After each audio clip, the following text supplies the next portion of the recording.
The Porsche was already there when I stepped outside that morning. Its silver body caught the first rays of sun like a mirror, polished so thoroughly that it almost looked alien among the more modest vehicles of Willow Creek.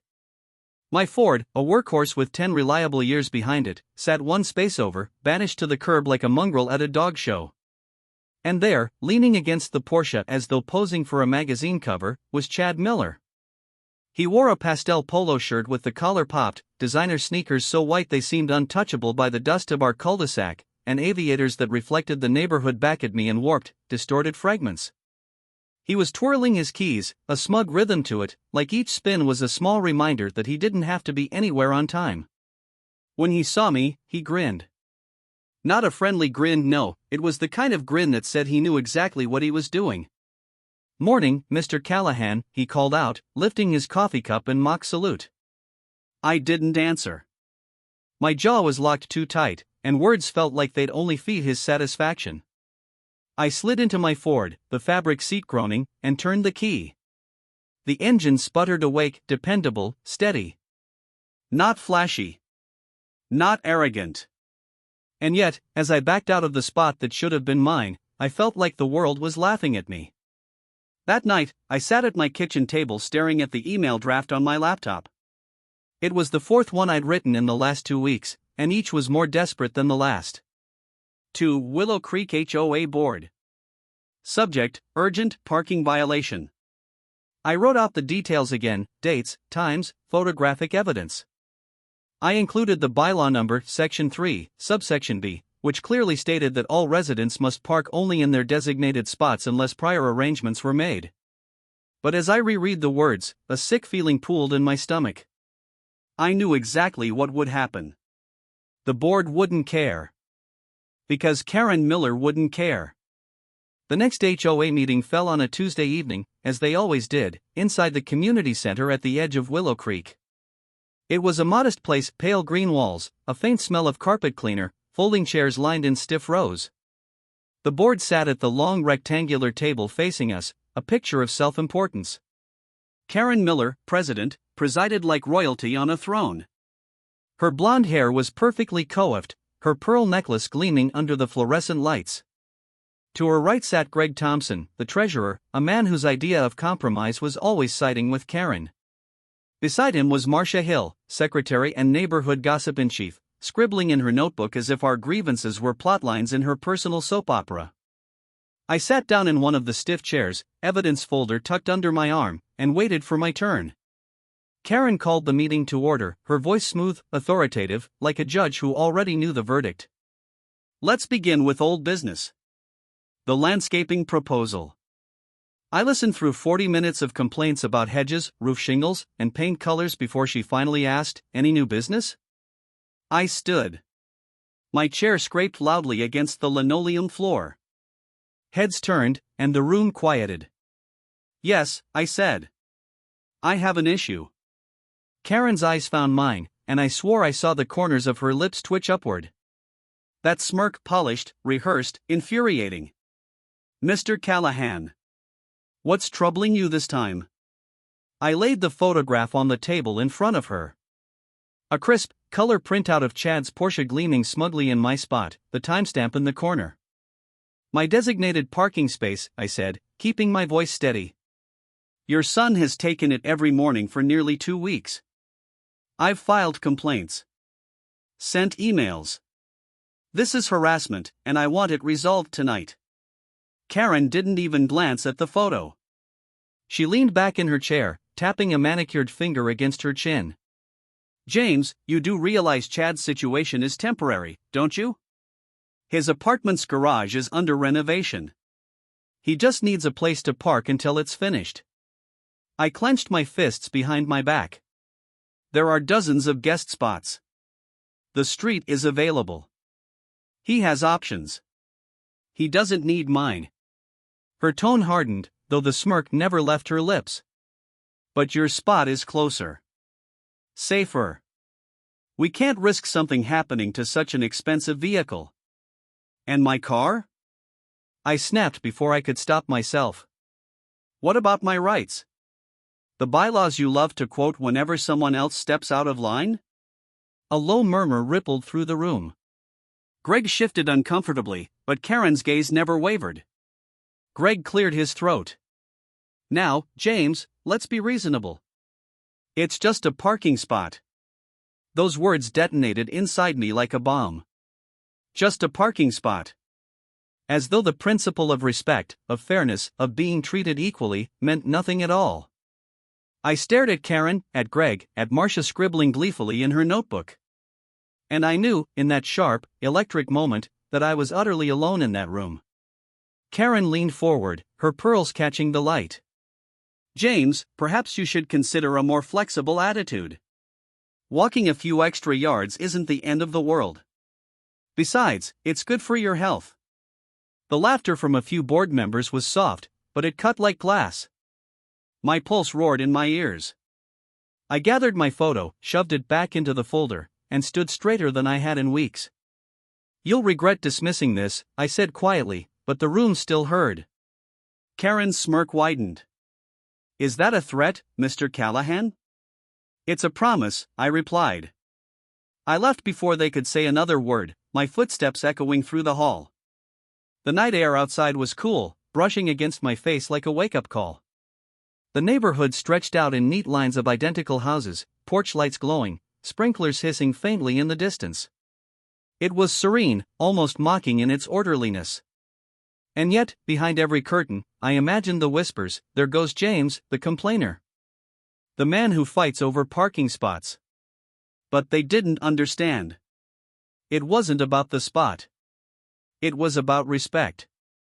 About Karen and her golden boy trampling over rules the rest of us were forced to obey. As I walked home, my hands still trembling, a cold certainty spread through me. They weren't going to help me. Not the board. Not the neighbors. No one. If justice was to come, I would have to deliver it myself. The idea didn't strike like lightning. It crept in slowly, forming in the shadows of my thoughts as I paced the living room floor that night. I thought about petty things first, scratches down the Porsche's side, letting the air out of the tires. Small rebellions. But those were child's games, the kind of stunts that would only feed Karen's narrative about me being unreasonable. No, if I acted, it had to be undeniable. Unforgettable. And then, when I passed the construction site on my late-night walk, its piles of twisted rebar, its discarded beams and broken machinery bathed in the glow of a single flickering street lamp, the answer revealed itself. I stopped there, staring at the jagged metal teeth silhouetted against the night sky. That's when the plan took shape. And as I walked home under the weight of it, my heart thudding with something dark and certain, I realized there was no turning back. The night I chose was a black canvas, no moon, no stars, just a heavy ceiling of clouds that pressed down on Willow Creek like a lid.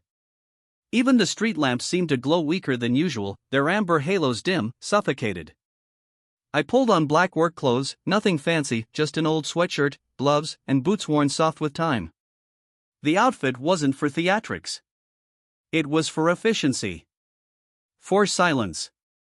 My plan had consumed me for days, every detail etched into my mind with surgical precision. By daylight, I still looked like the man they all dismissed, the quiet, rule-abiding James Callahan. But when the sun went down, I became something else. Something patient, deliberate. At midnight, the cul-de-sac slept. Not a curtain twitched, not a dog barked. It was as though the entire neighborhood had conspired to give me cover. The dolly squeaked softly as I wheeled it from the construction site down the block. Each step felt like it echoed across the pavement, though in reality it was no louder than a whisper. On the dolly lay the bones of my plan, rusted steel beams, twisted rebar, jagged scraps of metal stacked like the pieces of a puzzle only I knew how to solve. I worked fast but careful, sweat prickling along my brow despite the chill. My gloves slid against cold iron as I positioned the pieces with the care of an architect designing a cathedral. A heavy I-beam balanced at an angle, its weight held by a single rope frame just enough to break with the smallest nudge. Rebar spiked outward like the teeth of a trap. A cascade of loose scrap rested on top, eager for gravity's command. By 1 o'clock, the structure loomed like a predator crouching low, ready to pounce. To anyone else it was just junk. But to me, it was inevitability. I stepped back, chest heaving, and studied it in silence. The pile cast shadows against the pavement, twisted shapes that seemed to grin. It was ready. Sleep didn't come easy after that. I sat at my kitchen table, the window blinds pulled half open, staring into the black outside. The quiet tick of the clock mocked me, each second a reminder of the storm about to come. My coffee went cold in the mug, untouched. Every sound outside, the distant hum of a late-night car, the rustle of wind in the trees, made my pulse race. I kept thinking, what if he doesn't come tomorrow? What if Karen tells him to park somewhere else, just this once? But no. Chad was nothing if not predictable. His arrogance was clockwork. He'd come. And when he did, my plan would spring like jaws around his precious Porsche. Dawn crept in slowly, brushing pale light over the neighborhood. Birds stirred, the air filled with the faint smell of wet grass. I was already awake, standing at my window, coffee steaming in my hand. My eyes burned with exhaustion but were sharp, locked on the street below. Then I heard it. The low growl of the Porsche's engine, smooth and predatory, like a lion padding into its territory. The car rolled around the bend, its silver body cutting through the mist like a blade. Even after 2 weeks of seeing it in my spot, the sight still twisted something deep inside me. Chad was at the wheel, sunglasses already perched on his face despite the weak morning light. Music thumped faintly from inside, some bass-heavy track that rattled windows. He didn't even slow. Didn't even glance around. He just guided the Porsche into my space like he owned it. The front tire nudged the base of the trap. And then, the world held its breath. The rebar shifted with a metallic groan. The rope snapped like a gunshot. The pile came alive. Steel screamed as beams toppled forward. Scrap rained down like an iron avalanche. The first impact dented the Porsche's hood with a sickening crunch. The windshield shattered, spiderweb cracks racing across glass before the entire sheet collapsed inward. The roof caved under the weight, folding like a soda can under a boot. The sound was thunderous, a symphony of destruction that echoed across the cul-de-sac. Birds scattered from trees. Dogs barked wildly behind fences. By the time silence returned, the Porsche was unrecognizable. A mangled carcass of twisted metal and shattered glass, its once perfect body reduced to rubble beneath the weight of ruin. The neighborhood woke in chaos. Curtains flew open.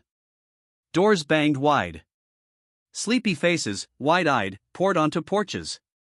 Whispers rose into gasps, gasps into shouts. Karen Miller appeared in her silk robe, hair disheveled but still clinging to some desperate aura of control. Her face froze in horror at the sight of the wreck, her hand flying to her mouth. "Chad," she screamed, her voice slicing through the morning air. From the wreck, Chad stumbled out of the passenger side door, coughing and swearing, a shallow cut bleeding on his forehead. He was shaken, but not broken, spared by the fact he hadn't yet settled into the driver's seat when the avalanche struck. "Mom! My car!" he shouted, his voice cracking between rage and panic. Karen rushed to him, pulling him into her arms, though her wide eyes never left the wreckage. Neighbors clustered nearby, murmuring in disbelief. "Did you see that?" someone whispered. "It just collapsed. Looks like a freak accident." I stood at my window, sipping my coffee, the steam rising past my face like smoke from a battlefield. Inside, my heart was racing like a war drum. Outwardly, I was calm. Detached. Just another neighbor witnessing a tragedy. But Karen's eyes swept the crowd, sharp and searching. When they found me, when her gaze locked on my calm stance behind the glass, I knew she saw more than coincidence. Her face hardened. The police arrived minutes later, lights flashing, radios crackling. Officers circled the wreck, jotting notes, asking questions. They photographed the heap of steel and luxury, shook their heads, muttered about bad luck. Karen was frantic, her voice rising above the crowd. This wasn't an accident. Someone did this. Someone set this up. Her accusations fell on deaf ears.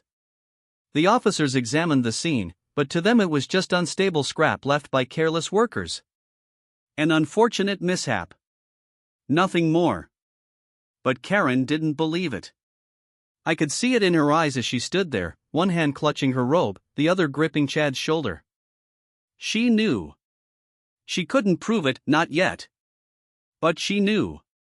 And as the tow truck dragged the ruined Porsche away, its once sleek form now nothing more than a pile of crumpled wealth, I felt something deep and satisfying settle in my chest. The message had been delivered. But as Karen's glare burned across the cul-de-sac, I realized something else. This was only the opening shot. The war between us had just begun. For the next few days, Willow Creek buzzed like a hive struck with a stick. The sound of steel crushing Chad's Porsche still hung in the air, replayed in whispers on porches, murmured at backyard fences, retold like some neighborhood legend that would never die. But beneath the gossip and pity, there was a current of something sharper: fear. Karen Miller was not a woman used to losing. And her son wasn't used to humiliation. The sight of Chad's perfect car reduced to scrap metal had left a scar that no insurance check could erase. And though the police filed it away as an unfortunate accident, I could feel it in the way Karen's eyes lingered on me whenever we crossed paths. She didn't believe in accidents. At first, it was small things. Her Range Rover began parking across from my house more often, its glossy paint catching the afternoon sun like a mirror, a silent sentinel watching. When I went out to get the mail, Karen would already be there, leaning against the SUV, sunglasses on, lips pursed in a tight smile that never reached her eyes. Lovely weather, she'd say with poisoned sweetness. Be a shame if it turned. Then came the letter. Typed on HOA letterhead, folded crisp, slid neatly into my mailbox. Due to recent concerns, your compliance with community safety standards is under review. Please ensure all bylaws are being followed to the letter. It was thinly veiled, a warning shot wrapped in bureaucracy. But I didn't flinch. If Karen wanted a war of paperwork, I'd bury her in it. My lawn was trimmed to regulation length. My trash bins lined up with military precision. My porch freshly painted, my fence gleaming. I knew the rulebook better than she did, and I'd follow it so perfectly she'd choke on her own bylaws. But that wasn't enough for her. Or for Chad. The first direct strike came on a Wednesday night. I woke to the faint scrape of metal against metal outside my window. Heart hammering, I slid the blinds aside. There he was. Chad, crouched beside my Ford, key glinting under the streetlight as he dragged it slowly, deliberately, along the length of my driver's side door. The screech of the metal on metal etched into me like nails on a chalkboard. My body moved before my mind caught up. I tore out the front door, shouting his name, my voice cracking the night open. He jumped back, startled, but the smirk came almost instantly, cocky, mocking. "Relax, old man," he said, backing away. "Just leaving my mark." Then he turned and ran, sneakers slapping the pavement, his laughter echoing until it was swallowed by the dark. I stood by my Ford, chest heaving, eyes locked on the deep gouge carved across its side. A scar. A violation. The rage that filled me was volcanic, white-hot, molten. Karen wanted to break me with fear. Chad wanted to humiliate me with vandalism. But they didn't understand. I wasn't the one who could be broken. The next week turned into chaos. Anonymous complaints filed against me with the HOA, weeds on my lawn, non-existent, noise violations, false, leaving trash bins out past pickup, a lie. Every letter reeked of Karen's perfume, her attempt to choke me with red tape. Twice I woke to find my mailbox knocked down, once crushed flat as if stomped by a boot. Another morning, trash bags I hadn't left were strewn across my lawn, reeking in the sun. And every time, when I looked across the street, Karen was there. Watching. Smiling. The message was clear: surrender, or be destroyed. But surrender wasn't in me. Friday night came like a storm building all week. The Millers were hosting one of their infamous gatherings, loud, gaudy displays of wealth disguised as neighborhood charm. Cars lined both sides of the street, expensive engines gleaming under streetlights. Laughter and music spilled from their backyard, so loud it rattled my windows. I watched from my porch, silent, a beer untouched in my hand. And then Chad appeared, stumbling out onto the street, drunk swagger in every step. His arm slung around the shoulders of two buddies, his laughter louder than the music. "Check it out, boys," he slurred, pointing to the curb where a bright red Corvette sat angled across my spot. "Daddy's rental for the week.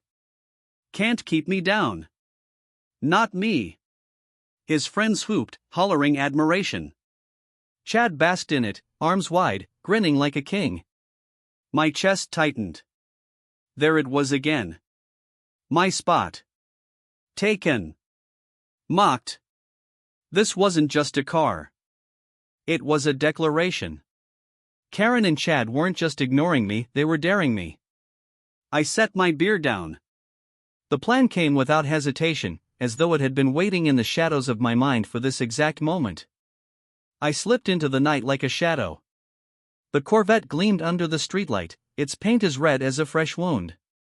It sat there smugly, like Chad himself, taking up space it didn't deserve. I pulled the brick from under my coat, its weight solid, grounding. My hand didn't shake. Not once. The driver's side window shattered with a muffled crack, glass spraying inward. The noise was swallowed almost instantly by the music and chatter pouring from the miller's yard.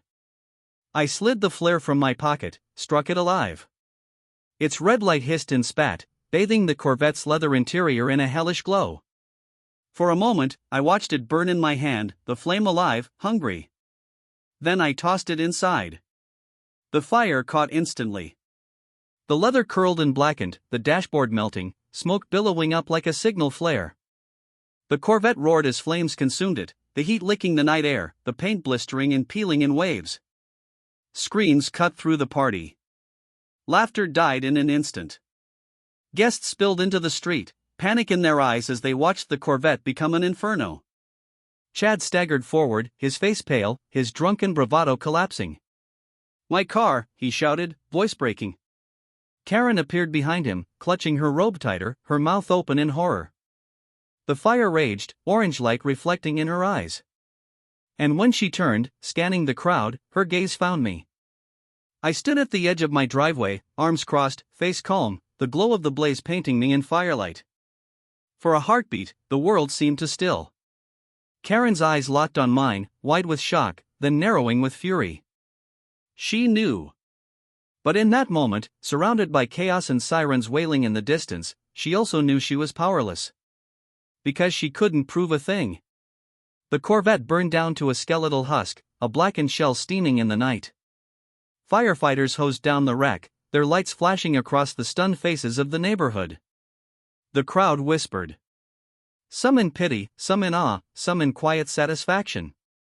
And when it was over, when the flames had died and the smoke curled into the night sky, I walked back into my house without a word. The days that followed were silent. No more Range Rover across from my house. No more HOA letters. No more trash dumped on my lawn. My spot was empty when I came home, waiting for my Ford like it always should have. Karen avoided me on the street now. Her one sharp gaze fell to the ground whenever we passed. And Chad, stripped of his arrogance, his toys, his pride, didn't so much as glance in my direction. I had one. Not through bylaws. Not through complaints. But through fire, steel, and a reminder, I was not the man to be dismissed. And every morning, as I slid my Ford place, I felt a calm satisfaction settle in me. Sometimes, the only way to deal with a Karen is to remind her that glass shatters, steel bends, and some men don't.